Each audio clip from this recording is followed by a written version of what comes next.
Assalomu alaykum, hurmatli bizni kuzatuvchilar. Ko'p savollaringizga javob bera olmay qolyapman, ishim ko'pligidan uzr. Mana hozir ozgina bo'shadim. Bir 10 minut vaqtim bor. Shunga shu 10 minutda sizlarga savollaringizga javob bermoqchiman. Ko'plab onaxonlardan, otaxonlarimizdan hurmatli menga savollar kelgan. Yilka, kurak og'riqlari kasalligi, bir guruh kasalliklar kiradi ichiga. Butkul qutulsa bo'ladimi? To'liq qutulsa bo'ladimi? Tuzalsa bo'ladimi? Nimaga bundan tuzalmayapmiz degan savollar ko'payib ketgan. Shunga men bugun aniq javob bermoqchiman. Qanday javob berganimda qat'iy nazar sizlardan savollar kutib qolaman. Ma'lumotlaringizni yuboring. Men sizga Telegram orqali yuboring. Telefonlarim ochiq turibdi. Men sizlarga yordam beraman. Javob beraman savollaringizga. Demak, yelka kurak periartriti yerda ilgari ittifoq vaqtida, hozir bunda tushuncha yo'q. Buning tushunchani ichiga ikkita kichkina guruhcha kasallik kiradi. Bu yelka bo'g'imi artritlari, yonidagi yumshoq to'qimalar bilan, miyazitlari bilan va yelka bo'g'imi artrozi. Bu bir taraf. Undan tashqari ikkinchi guruh kasalliklar bor. Bular ham xuddi shunday yelka, kurak hamda qo'llarga beradigan og'riq bilan bo'lishi mumkin. Bu pleksit va nevralgiyalar. Mana men ilgari aytib o'tganman, aholimiz tushunish kerak, bemorlarimiz tushunish kerak. Nima farqi bor pleksit bilan nevralgiyani? Pleksit bu nerv tugunlaridan chiqqan nervlarning o'zining yallig'lanishi. Nevralgiya yonidagi mushak fastsiyasi, qobig'i, mushaklar, yonidagi to'qimalar bilan birga yallig'lanish. Shuning uchun ikkalasi shunday unchalik aniq bo'lmasa ham chegarada farqlanadi. Pleksitlar umrovsiyaga tegida joylashgan nerv tugunlarining bo'yin pastki qismi, ko'krakning tepa qismi, umurtqalarning orasidan chiqqan nervlarning yallig'lanishi, zararlanishi, qisilishi va hokazo natijasida pleksitlarda og'riq beradi. Lekin pleksitlar og'rig'i yelka kurak og'rig'idan farq qiladi. U nerv orqali ikkita qo'lga beriladi. Shuning uchun endi buni farqlab oldik. Endi sabablariga kelsak. Eng ko'p uchraydigan bu demak yelka kurak periartrit derdik, ya'ni artriti yoki artroz. Hozirgi vaqtda artrit va artroz deb ajratiladi. Ilgari plechilopatchniy periartrit derdi. Demak, uning sabablari nima? Asosiy sabablari bu albatta tizimli kasalliklar, qandli diabet, revmatik kasalliklar, vaskulitlar, o'pka yallig'lanishlari, o'tkazilgan travmalar va hokazo va yaqinda shamollashlar, yallig'lanishlar. Mana bular oqibatda shunday bo'ladi. Ikkinchi tarafi travmadan keyingi holatlar ham mana shu bo'g'im atrofidagi to'qimalarning zararlanishiga boradi va albatta og'riq beradi, ma'lum harakatda. Kunduz kuni og'rimaydi, tunda og'rib chiqadi. Shuning uchun mana shunaqa holat bor. Harakatda ma'lum bir polojenda og'ridi. Ayrimlari qo'llari ko'tarilmay qoladi. Artrit, artrozning rivojlanishi natijasida. Endi ko'proq periartrit 50 yoshdan keyin uchraydi. Yoshlarda ham hozir ko'payib ketdi. Periartritlar bir taraflama bo'ladi asosan. Ikki taraflama kamdan kam bo'ladi. O'ng qo'ldan ishlayotganlari o'ng tarafda bo'ladi. Chapaqaylari chap tomonda. Shuning uchun bu aniqlashni oson usuli bor. Ya'ni 60%, 70% aniq ko'rsatadigan buni albatta MCT yo MRT. O'sha bo'g'imni va bo'g'im atrofidagi yumshoq to'qimalarda MCT, MRT'da aniq ko'rinadi. Bundan tashqari suv yiqqanda suvlarni ham olishadi, no'yt boshqa narsa bu. Demak, shunday rengini ham qilish mumkin agar eski travma boshqalari bo'lsa. Demak, mana shunday. Endi bundan tashqari qo'shimcha klinika ko'rinishi, og'riqlardan tashqari bu analizlar. Albatta tahlillar kerak. Qonda yallig'lanish alomatlarini ko'rish kerak. Boshqa bo'g'imlarga o'tib ketgan, o'tib ketmagan, agar boshqa bo'g'imlar o'tgan bo'lsa, tahlillar kengroq amalga oshiriladi. Endi ko'p mendan so'rashadi qariyalarimiz, menda shunaqa plечевой artrit, artroz qo'ygan, boshlang'ich darajasi, o'rta darajasi. Biz javob beramiz. Artroz olib keladi, yedirilishga olib keladi. O'sha granulyoxrashni, o'sha demak, yedirilishi va bo'g'imning funksiyasini buzilishiga olib keladi. Bu osteofitlar o'sib kirishga olib keladi. Bu suyak to'qimasining noto'g'ri shakllanishi, tog'ayni o'rniga, o'sha bo'g'im tog'ayni o'rniga o'sib chiqadi. Demak, buni birinchi, ikkinchi darajalari albatta revmatologlar davolaydi. Uchinchi, to'rtinchi darajasini travmatologlar davolaydi. Demak, endi savol tug'iladi. Tashxis qo'yish qiyin emas ekan. Periartritlarda, artrit, plечевой artrit, artrozlarda. Demak, endi buni davosi qanday? Davosi ikkita guruhga bo'linadi. Birinchi guruh bu dori-darmonlar bilan davolash. Ikkinchi bo'g'im bu, demak, manipulyatsiyalar bilan davolash. Kichik va katta operatsiyalar bilan davolash. Demak, invazivniy metod. Invazivniy degani o'sha yerga ta'sir qiladigan operativ amaliyot ta'sir qiladi. Va buni uchinchisi ham bor.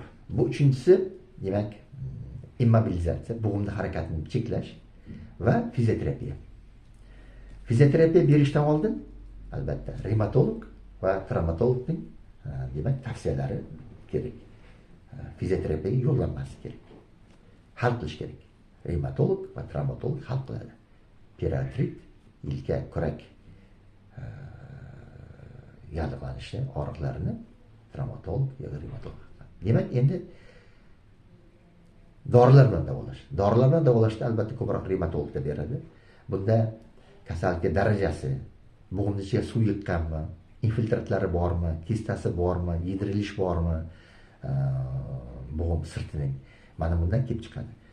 Demak, umuman bu og'riq qoldiruvchi, yallig'lanishni kamaytiruvchi dori vositalari, bu o'sha ibuprofen, diklofenak, indometacin va hokazo ahvollariga qarab tanlanadi. Buni bir necha oylab berish mumkin. Bundan tashqari, agar yallig'lanishlar bo'lsa, suv yiqqansa antibiotiklar ham beriladi. Demak, endi kasallik modifikatsiya qiluvchi dorilar, kasallikni modifikatsiya qiluvchi dorilar beriladi. Agarda destruktiv o'zgarishlar, suv yig'ish va boshqa proseslar, sinavit deymiz, bo'ladigan bo'lsa, infiltratlar, bunda o'sha sulfasalazin, lifno, plaquenil, kalxitsin ham katta rol o'ynaydi. Bularda demak beriladi. Bundan tashqari sisada gruppasi, o'sha bo'g'imni tiklaydigan rassasiy terapiyalar ham suvda so'rab beriladi. Albatta hisobga oladi bemorning davleniyasi yoki yurak kasallari bormi yo'qmi, qandli diabet va yondosh kasalliklarga e'tibor qilish kerak.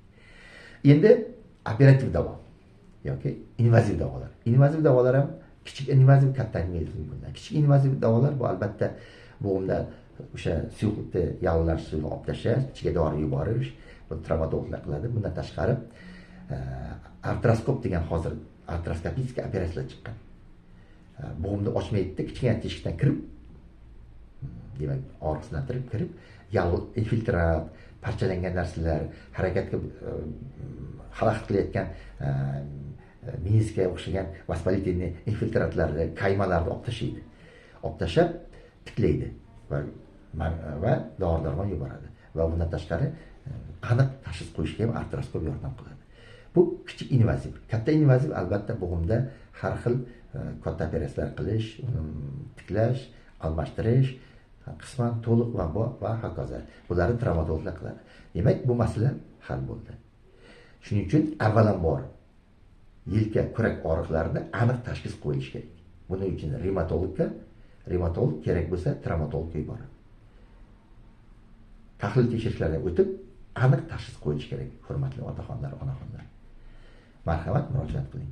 Endi keyingi masala. Keyingi bu boya aytganimiz pleksitlar. Hozirgi vaqtda ko'payib qoldi pleksitlar. Pleksitlar yoshlarda ko'proq uchraydi. Yoshlarda o'sha navqiron vaqtda uchraydi. O'sha yelka kurak og'riqlari, ular yelka kurak artrozi, artriti, ular ko'proq qariyalarda. Demak, endi pleksitlar kelib chiqishda ko'proq o'sha asakani buzilishi, osteoxondroz, patologik kifoz, skolioz, mana shunaqa spondilit, bo'yin, ko'krak spondilitlari, mana shunaqa har xil grija cho'rasi, disk cho'ralari ham bo'ladi. Bo'yinda, past qismda, ko'krak qismida bu ham xuddi shunday qo'lga beradi. Lekin pleksitning og'riqlari farq qiladi. Periartritning yelka kurak og'rig'idan u pastgacha tushadi. Agar yelka kurak og'riqlari yelka kurakda bo'lsa, ko'targanda ma'lum polojenda tunda og'risa, bu barmoqlarga tushadi. Eng qiziq joyi yodda saqlash kerak. Pleksitda agar pastga tushsa og'riq, 3 ta pastki barmoq yoki 2 ta barmoq og'riydi. Nega deganda nur suyagining nervi, nur nervisi va bilak nervi. Bilak nervi 3 ta barmoqda innervatsiya qiladi va bu cho'l nervi. Demak, xuddi shunday farq qiladi. Lekin hammasi ham og'rishi mumkin. Pleksitda og'riqlar qattiq bo'ladi. Qattiq. Sanchuvchi, sterlayshi og'riq bo'ladi. Shuning uchun pleksitni aniqlagandan keyin buni albatta nevropatologga murojaat qilish kerak. Bu nevropatologlar ishi. Nega deganda hal qilishgan nevropatolog bir masalani shuni tushunish kerak, hurmatli qariyalarimiz, bemorlarimiz. Pleksit demak bu nervning shunaqa yallig'lanishi, siqilishi, og'rishi. Buni nevropatolog hal qilishning sababi shundaki, buni nevropatolog o'zi davolaydimi, tashxis qo'ygandan keyin yoki demak o'sha neyroxirurgga yuboradimi, agar umurtqalarda zararlanish bo'lsa. Shuni hal qilish uchun, oxirgi nuqtani qo'yish uchun albatta nevropatolog kerak. Buni bizlar revmatologlar va boshqa travmatologlar yaxshi bilish kerak. Nevropatolog hal qiladi. Buni umurtqa bu mutaxassislari yoki neyroxirurglar operatsiya qilishi. Hozir ma'lum operatsiyalar ham chiqqan, har xil. Avval tashxis qo'yish kerak. Shuning uchun agar sizda pleksit belgilari bo'layotgan bo'lsa, shunaqa sterlaysh og'riqlar qo'lga berayotgan bo'lsa, bu pleksit bo'ladi. Pleksit kelib chiqishlar ham har xil, lekin shunday. Endi bir narsa qolib ketdi, men aytishim kerak, yaxshilab. O'sha plech-lopatchniy periartrit yoki o'sha bizlar aytamiz holatlarda polimiyazit ham polimiyalgiya ham uchraydi. Polimiyalgiya deymiz. Bu revmatik polimiyalgiya. Revmatik polimiyalgiya sal farqi bor. Revmatik polimiyalgiyalar yosh qotillarda uchraydi va ikki tarafdan ham bo'ladi.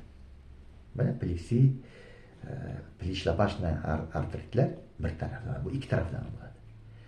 Bu og'riq juda kuchli bo'ladi. Kunduzi ham, kechasi ham og'riydi.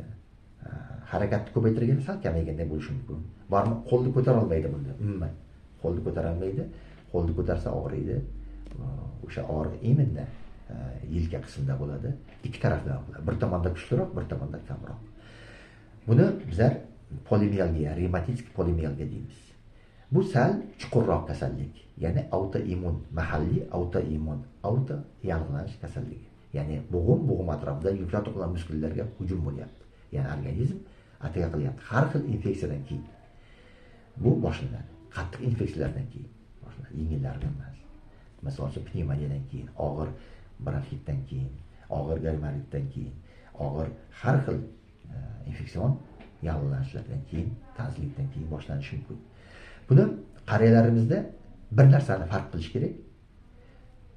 Bu temporal vaskulit bo'lmasmi tag'in? Temporal vaskulitdan 50%, 30%, 50% birga boradi.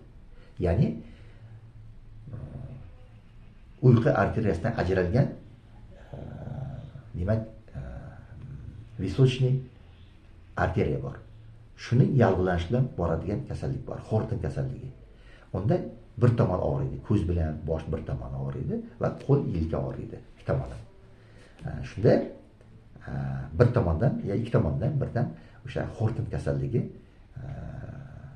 o'sha visochniy ensa arteriyasining yallig'lanish kasalligi Horton kasalligi deyiladi. Bu katta arteriyalar zararlanishi. Bu granulomatozni zararlanish. Granulomalar bor ichida. Buni Dopplerda ko'rinadi granulomalar. Masbalitning o'choqlar tomirda ichida, tomirda intimasda yallig'lanishlar joy-joyi bilan katta-katta granulomalar bo'ladi. Buni Dopplerda ko'rinadi. Ko'zni ko'rmasligiga olib kelishi mumkin. Nega degan shu nerv shu tomirdan o'sha височный o'sha yonbosh височный arteriyadan ko'zga boradi. Arteriya. Shuning uchun ham undan yopilishi, ichki tomondan yallig'lanib yopilishi ko'rlikka olib kelishi mumkin. Shuning uchun ham ehtiyot bo'lish kerak. Agar yelka og'rig'i bilan boshqa og'riq berayotgan bo'lsa, zudlik bilan revmatologga murojaat qilish. Ko'proq qariyalarda bo'ladi. 50-60 yoshdan 70 yoshda ko'p uchraydi. Buni revmatolog davolaydi. Albatta buni tashxislash spetsifik, demak, aniq tashxislaydigan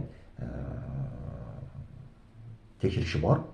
Bu biopsiya olinadi yoki Doppler qilinadi. Bundan tashqari qonda yallig'lanish alomatlari, lekotitlar, so'y, qonni bir tomonga siljishi, yallig'lanish alomatlari, rimoprobalarda serumining balandligi. Bundan tashqari mushak to'qimalariga o'tgandan keyin, og'riqlar kuchaygandan keyin albatta mushak og'rig'ini ko'rsatadi. KFK, kreatin kinaza, KFK-MV, LDG, laktat degidrogenaza degan mushakning yallig'lanish elementlari oshadi. Tropoinlar ham oshishi mumkin. Mana bularni ko'rgandan keyin, mana shunday og'riqlar bo'lganda albatta revmatolog. Agar siz ertaroq borsangiz, ertaroq revmatologga tashxis qo'ysa, ikki tomonda yelka og'rig'ida qo'l ko'tarilmagan. Unda buni 1 yil ichida, 6 oy ichida tuzalib ketish mumkin. Примерно o'rtacha 30%, 40% bemorlar to'liq tuzalib ketadi. O'sha revmatik polimialgiyadan, revmatik polimialgiya. Bunda albatta eng ko'p ishlatiladigan gormonal dorilar, prednizolon, metilprednizolon, mitopreg deymiz. Buni sxema qilib beradi, ichib borasiz, 12 hafta ichida ichasiz va bu ximiya preparatlari, metotrexatga o'xshagan ximiya preparatlarni ishlatamiz. Kasallik modifikatsiya qiluvchi dorilar beramiz. Bo'g'imlarga qarab, mushaklar yallig'lanishiga qarab, yallig'lanish turiga qarab beriladi. Tuzalib ketasiz. Albatta, bunda tuzalish bo'ladi. Faqat revmatolog nazorat qilish kerak. Kamida 1 yil. Kamida 1 yil nazorat qilganda, davoni berganda og'riq birdan to'xtaydi, lekin bu tuzaldi degan emas. Har 3 oyda, 2 oyda, 3 oyda qonni tahlil qilib turish kerak. Va Doppler qilish kerak. Tomirida albatta ko'rish kerak. Ichki demak, sonda arteriya, uyqu arteriyasi bundan ajralgan insa височный arteriya zararlanishini. Juda ham shunday migren bilan adashtirmas kerak buni. Buni revmatolog davolaydi. Bu revmatolog ishi. Rahmat e'tiborlaringiz uchun. Savollarni kutib qolaman. Demak, yelka kurak artritlaridan, artrozlaridan va revmatik polimialgiyadan to'liq tuzalsa bo'ladi. Bo'ladi, isbotlangan, asoslangan. Marhamat, telefon qiling, ma'lumotlaringizni yuboring. Telegramda men sizga javob beraman. Doim javob berishga tayyorman xizmatlaringizga. Rahmat oldindan.